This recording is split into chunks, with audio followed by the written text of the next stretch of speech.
Setiap orang pasti ingin sukses, tapi kesuksesan itu gak bisa diraih secara instan. Ya kalian tahulah ya, karena semua perlu perjuangan dan proses yang panjang.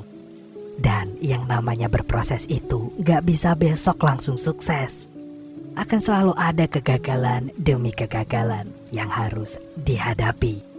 Kata orang-orang sukses mah, habiskan dulu kegagalanmu, maka sukses yang akan datang padamu. Pria ini bernama Bernard Garrett. Ia merupakan seorang agen perumahan yang selalu saja dipandang sebelah mata. Ya, karena dirinya adalah orang berkulit hitam. Sejak kecil sambil nyemir sepatu, ia selalu nguping dan mencatat obrolan orang-orang kulit putih yang sedang membahas tentang bisnis properti. Ayahnya yang mengetahui itu segera memperingati Bernard, jika sampai orang-orang kulit putih itu sampai tahu, mereka pasti gak akan segan melenyapkan Bernard. Dan mau dimanapun Bernard berada, sekalipun dia memiliki otak yang cemerlang, tetap saja Bernard gak akan bisa memiliki kesempatan yang setara dengan orang-orang kulit putih. Namun setelah memiliki istri yang bernama Eunice dan seorang putra, Bernard pun tetap nekat pergi ke Los Angeles demi merintis karir sebagai agen perumahan. Dan untuk sementara waktu Bernard sekeluarga tinggal di rumah paman Eunice. Pamannya itu sempat ngasih tahu Bernard kalau perusahaan penerbangan lagi ada pembukaan besar-besaran. Sayangnya Bernard sama sekali gak tertarik lantaran ingin fokus dengan karir yang telah dipilihnya. Mendengar itu si paman pun langsung menertawakan dan mengejek Bernard. Gak tinggal diam, Eunice lantas membela Bernard karena ia yakin suaminya itu kelak akan berhasil meraih impiannya. Bernard pun bersumpah, cepat atau lambat, ia pasti akan mengeluarkan anak dan istrinya dari kesengsaraan ini. Keesokan harinya, sewaktu nganterin keponakannya kerja sebagai kuli bangunan, Bernard diperkenalkan dengan Matt yang merupakan teman dari keponakannya itu. Setelah itu, Bernard pun berkeliling mencari satu persatu rumah yang sedang dijual. Namun, uang tabungannya tidak cukup. Bernard pun gagal membeli rumah-rumah itu. Eunice pun lantas mempertemukan Bernard pada kenalannya yang bernama Joe Morris. Morris sendiri merupakan seorang pemilik bar yang ternyata telah memiliki 17 properti. Eunice merasa kalau Morris adalah orang yang tepat untuk menjadi mitra bisnisnya Bernard. Namun setelah melihat tingkah Morris yang dianggapnya aneh, Bernard pun secepat kilat menolaknya. Bernard lalu pergi menemui Barker yang merupakan seorang kepala bank.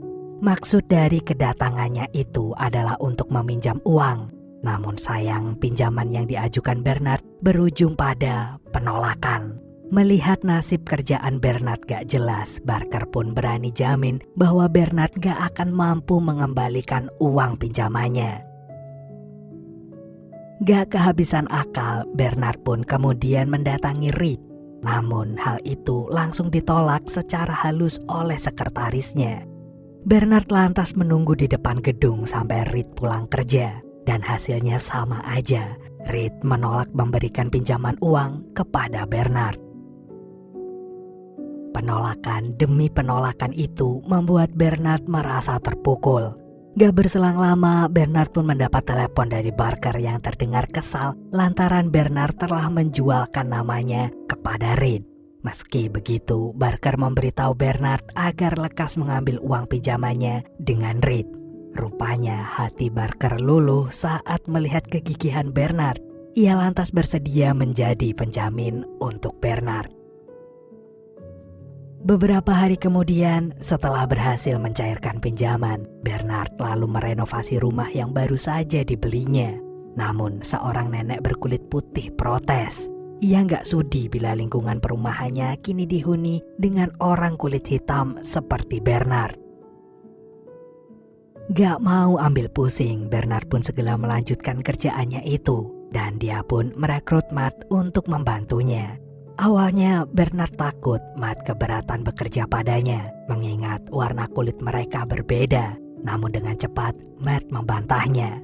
Matt akan bekerja pada siapapun tanpa memandang apapun, asalkan ada duitnya. Gak berselang lama datanglah seorang polisi yang ternyata dipanggil oleh si nenek berkulit putih itu. Melihat Bernard memiliki salinan surat rumahnya, polisi itu pun gak jadi menangkap Bernard. Besoknya Barker mengunjungi Bernard. Mengingat Bernard memiliki kejelian dengan nilai suatu gedung, tanpa banyak basa-basi, Barker langsung mengajak Bernard bekerja sama dalam menjalani bisnis properti itu dengan pembagian hasil 50-50. Mendengar itu, Bernard pun menyetujuinya.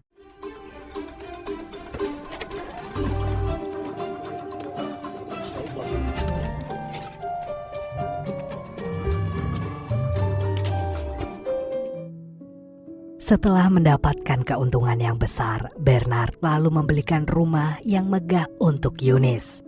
Namun kebahagiaan itu tidak bertahan lama, lantaran Barker mendadak tiada dalam tidurnya. Dan seusai kematian Barker, istri Barker memutuskan kerjasama sepihak dalam berbisnis properti bersama Bernard. Rupanya Barker memiliki maksud terselubung. Ia sama sekali tidak menyertakan nama Bernard pada setiap dokumen kontrak. Bahkan sebenarnya istri Barker gak sudi membagi hasilnya. Bernard baru bisa mendapatkan haknya apabila memiliki saksi. Namun semua itu percuma, mengingat Reed ada di pihak istri Barker. Di tengah kekecewaannya itu yang merasa dunia ini sangatlah gak adil, Bernard tiba-tiba mendapatkan sebuah ide yang cemerlang. Bernard pun segera menemui Morris, dan tanpa banyak basa-basi, Bernard mengajak Morris untuk membeli semua gedung yang ternyata disewakan dengan 12 bank besar yang ada di Los Angeles, agar bank itu nggak bisa lagi menolaknya saat dia membutuhkan uang pinjaman. Morris yang mendengar itu sontak tertawa. Ia menganggap semua itu akan sangat mustahil terwujud, mengingat mereka nggak akan bisa membiarkan orang kulit hitam membelinya. Dan sambil tersenyum, Bernard mengatakan bahwa dia akan meminta bantuan Matt sebagai orang yang akan tampil di depan orang-orang kulit putih. Meski Matt benar-benar buta dalam bisnis ini, tetapi Bernard yakin Matt akan bisa melakukannya. Karena Bernard lah yang akan mengajari semuanya dari nol. Setelah berpikir, Matt akhirnya bersedia melakukannya. Meski di awal-awal Matt sangat kewalahan, namun lambat laun Matt pun berhasil melakukan hal yang sudah diajarkan oleh Morris dan juga Bernard. Shit! Well, looks like I got my answer. Now you move. Thought you were worried about, Mr. Garrett. And you're getting $30,000 net income per year. It's a 10 multiple. Of the 10 multiple we were just talking about. Review. That'd be great. Right? You have to carry the 4. Dan besoknya, Morris telah mengatur pertemuan Matt dengan pemilik bank yang bernama Charles Reynolds, yang merupakan orang paling tajir di sana. Dan Morris akan berpura-pura menjadi seorang supir yang mengantarkan Matt dengan sebuah mobil limosin. Singkat cerita, setelah Matt mampu menjawab semua pertanyaan Reynolds sesuai dengan jawaban yang udah dipersiapkan dan dihafalkan di luar kepala, Reynolds pun akhirnya memutuskan untuk menjual gedung banknya itu kepada Matt. Dan sejak saat itu, satu persatu gedung bank itu resmi menjadi milik Bernard dan juga Morris.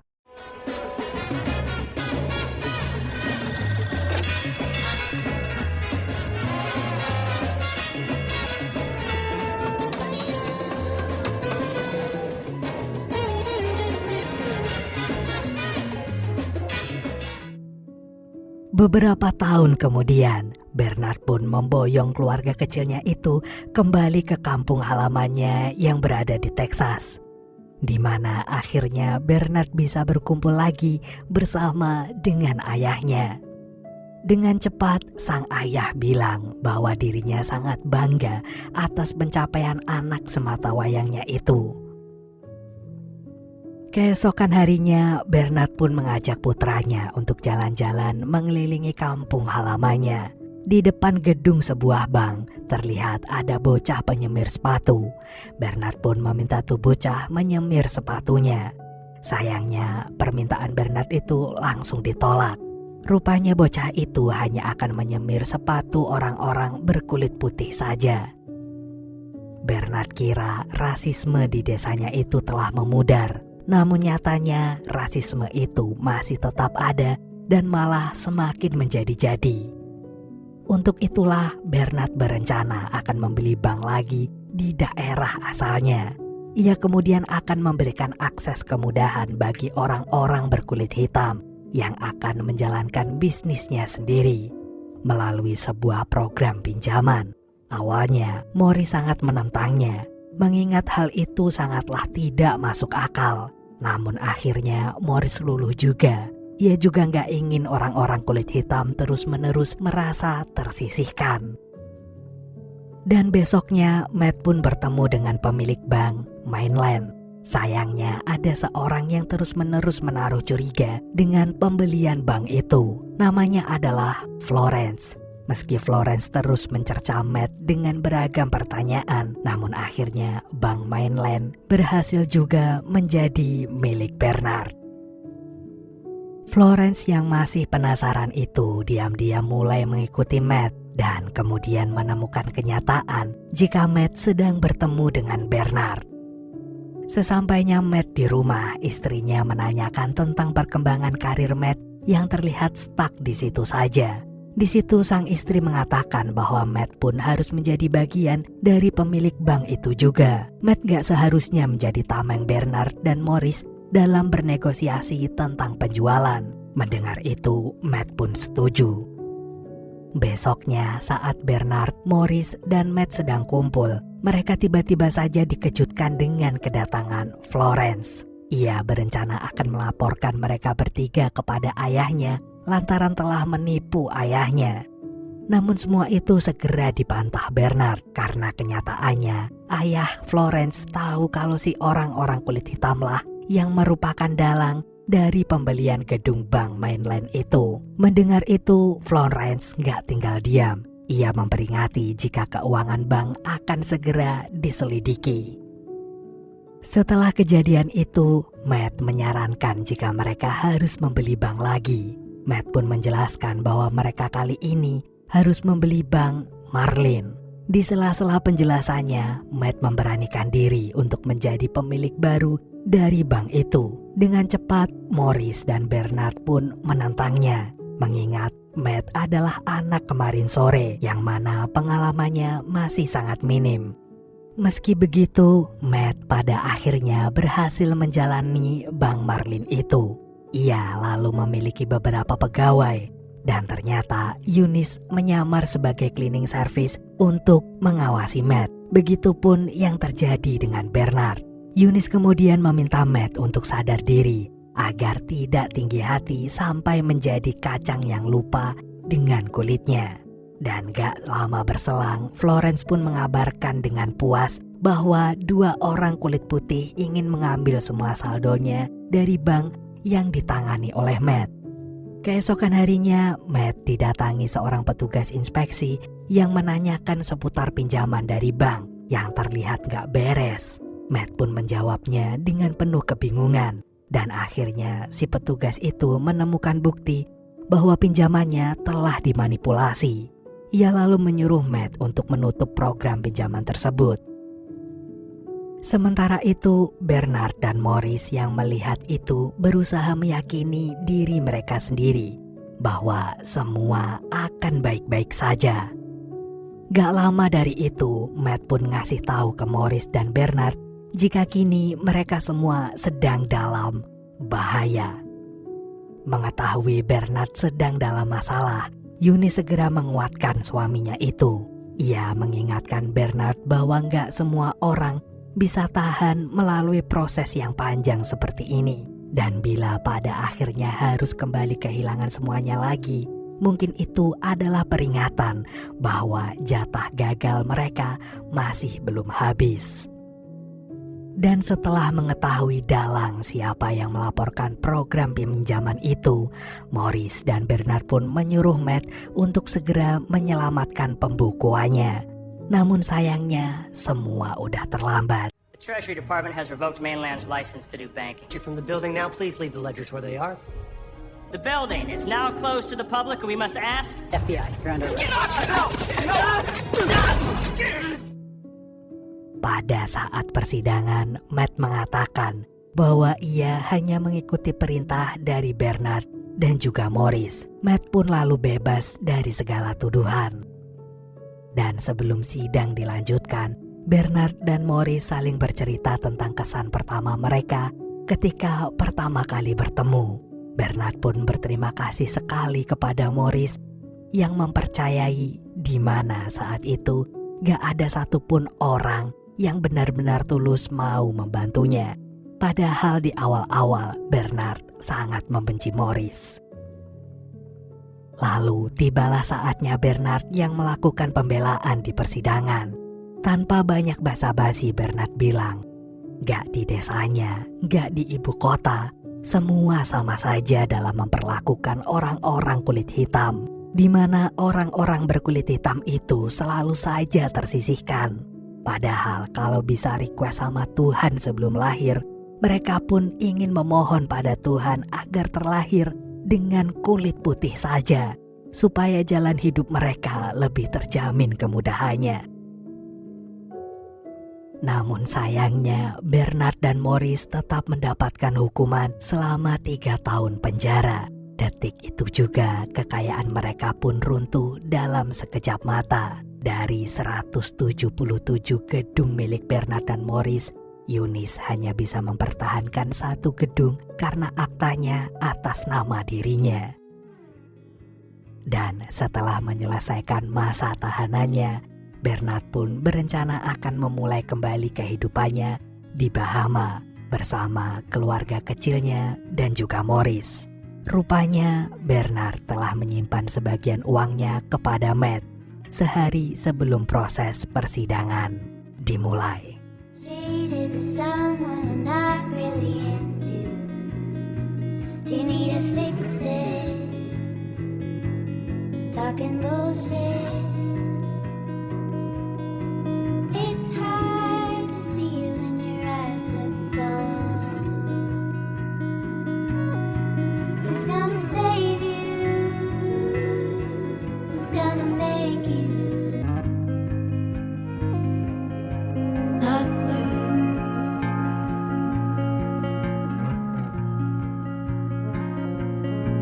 Blue too. That blue. Sort of witty and jaded, but let's not talk about you. Your coyote song.